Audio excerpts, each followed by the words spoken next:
बाल दिवस के अवसर पर रोटरी क्लब प्राइड मऊ द्वारा आयोजित एक कार्यक्रम में मुख्य अतिथि के रूप में बोलते हुए डीसीएसके पीजी कॉलेज के प्राचार्य डॉक्टर सर्वेश पांडे जी ने कहा कि मैं भी सरकारी स्कूल में ही पढ़ा हूं। उन्होंने बच्चों से कहा कि वो अवसर को पहचाने, तभी वो विजेता बनेंगे।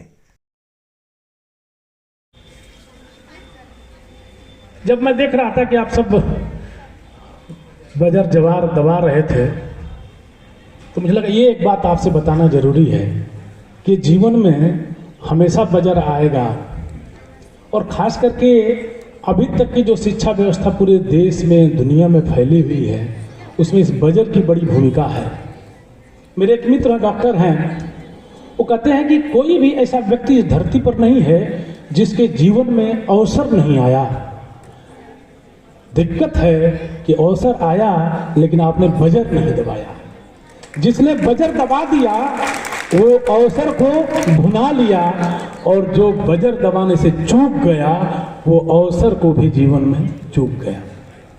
जब आप बजर दबा रहे थे तो मैं बस उसी एक क्षण पर अपनी बात को पूरी करूंगा, क्योंकि सुबह से आप आए हैं, थके होंगे, और थके होने के बाद बात अच्छी नहीं लगती है। थकने के बाद दो ही चीज़ अच्छी लगती है, या तो कुछ खिला दो और फिर सुला दो। तो इसलिए बात नहीं करूंगा। एक बात मुझे लगा कि आपसे जरूर कहना चाहिए, क्योंकि लगभग 22 वर्षों से मैं काम कर रहा हूं पूर्वांचल में। मेरा जन्म भी यहीं हुआ और मैं भी आप ही जैसे गांव के एक प्राथमिक पाठशाला में पटरी लेकर के गया था। इसलिए उस पटरी से लेकर के और दिल्ली विश्वविद्यालय के स्मार्ट क्लास तक का मेरा अपना अनुभव है। परीक्षा के कह सकते हैं डीएवी के कमरे से लेकर के और दुनिया भारत की सबसे बड़ी जो परीक्षा है यूपीएससी जिसको कहते हैं, उसके सभागार तक में परीक्षा देने का मेरा अनुभव है। ये परीक्षा कैसे आपके जीवन में परिवर्तन खड़ा करता है इस बात को मैं कह दूंगा। आप सब देखे होंगे टाई हो गया था और बजर दबाने पर ही सारी जीत सुनिश्चित थी। 2 टीम बची थी और जिसने बजर दबा दिया वो विनर हो गया। ये पूरा का पूरा कसते माइंड गेम है, ये पूरी की पूरी साइकोलॉजी है। जिसने उस समय सिर्फ बजर पर ध्यान दिया वो जीत गया, जिसने प्रश्न पर ध्यान दिया वो सेकंड हो गया।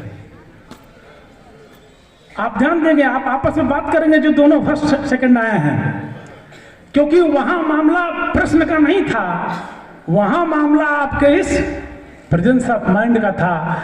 क्योंकि आप एक ऐसे मैच में थे, जैसे आप लोग क्रिकेट तो देखते हैं सब ना, तो क्रिकेट में मान लीजिए कि अगर मैच जीतना हो और 3 रन चाहिए और मैच जीतना हो 5 रन चाहिए, दोनों में एक ही जैसी स्ट्रेटजी होगी क्या? दोनों में 2 तरह की स्ट्रेटजी होगी। एक स्ट्रेटजी तो निश्चित है नहीं होगी कि विकेट बचानी है, दोनों विकेट नहीं बचाएंगे, लेकिन जिसमें 3 रन बनाना होगा वो सेफ खेलेगा, लेकिन जिसमें 5 रन बनाने हैं वो विकेट को दांव पे लगाएगा। और इसलिए देखते होंगे आखिरी गेंद पर वो पिच छोड़कर एकदम बीच में रहता है कि गेंद अगर उसका बस चले तो बॉलर के हाथ से गेंद निकले नहीं तो वहीं बल्ला मारे कि उसे 6 लेना है। आज जब आप लास्ट राउंड चल रहा था तो आपका वो राउंड था कि जिसमें प्रश्न देखने की जरूरत ही नहीं थी, और आपने किया भी। मैं देख रहा था कि प्रश्न पूरे होने से पहले ही बजर दब जा रहे हैं। ये बच्चों मैं आपसे इसलिए शेयर कर रहा हूं कि आने वाले समय में ये आपको तो आपको हमेशा दिमाग में बजर रखना होगा कि जब भी कोई अध्यापक प्रश्न पूछे तुरंत बजर दबाइए, हाथ उठाइए। अगर गलती होगी तो सुधर जाएगा और नहीं गलती होगी तो विनर होंगे।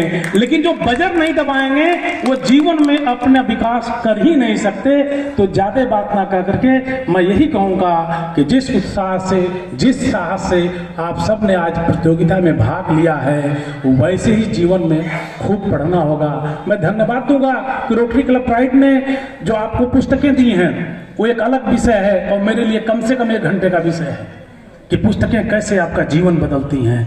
आप सबके पास पुस्तकें होंगी, इसमें से बहुत सारे लोग ऐसे होंगे, या मैं कहूं कि अधिकांश तो ऐसे हैं जो विनर नहीं है कि नहीं है।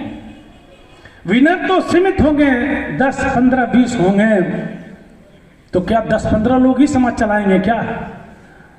विनर, असली विनर वो होगा जो सबसे पीछे से अगली बार प्राइज लेगा। तो मैं चाहूंगा कि जो सबसे पीछे रह गए हैं, जिनको लग रहा है कि मेरी कोई तैयारी नहीं थी, मैं अच्छा बोल नहीं पाया, 1 साल में इतना इम्प्रूव करेंगे कि आप नंबर 1 आए हैं। ऐसा मैं क्यों कह रहा हूँ, अपना अनुभव दे दूँ तो खत्म हो जाएगी बात मेरी। मैं जब एमए में पढ़ता था